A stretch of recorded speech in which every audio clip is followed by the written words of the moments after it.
Akalar mana shu 2026-yilgacha to'g'risi Zolotoy korona to'g'risida kimdirlar, blogerlar video chiqarsa men umuman ishonmaganman, to'g'risida. Hozir 2026-yildan shunaqa tiqiyapti. Rossiyadan chiqolmaydigan qilib zapretlar ilib tashlayapti. 50 ming olgan bolalarni 200 minggacha chiqarib tashlayapti akalar. Ishoninglar, mana shu 2 kun ichida nechta odamni dokumentini tekshirgan bo'lsam, eng kami 100 ming onasini emsin.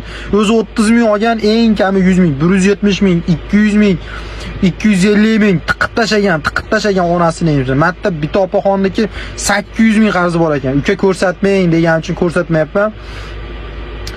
Voy bilan, akalar pul berar ekan deb olavergan ekansizlar, onasini emsin, tiqib tashagan ekansizlar-da. Korona bilasizlarmi nimaga yutkizmaydi? Korona mana shunaqa qilib 4 barobar, 5 barobar qilib turibdi, ichingizdan sug'urib oladi. Shuning uchun koronani qoplab ketadi. Shuning uchun korona arg'amchini uzun tashab qo'yadi. Bir kun bari yig'ishtirib olaman-da deb. Bitta zapret turadi, Rossiyadan chiqolmayapsiz-ku. Dokumentlar prasrochni o'tib ketdi-yu, spesperiyomga olib borib tiqadi sizni. Keyin siz uchun kimdir borib 200 ming qarzingizni ham yopish kerak. Spesperiyomdan keyin qimmat 3 baravariga samolyotga bilet olib, siz jo'natib yuborish kerak bo'ladi. Shuning uchun akalar, kalanglarni ishlatib, qarzinglarni tekshirtiringlarda, arendringlarni olib 1 oy, 2 oyliginglardan kechib, shunday koronani yopib, behijolat yuringlar akalar.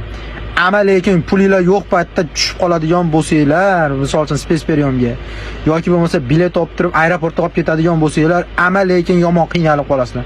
Ama og'ir bo'ladi, juda ham og'ir keladi.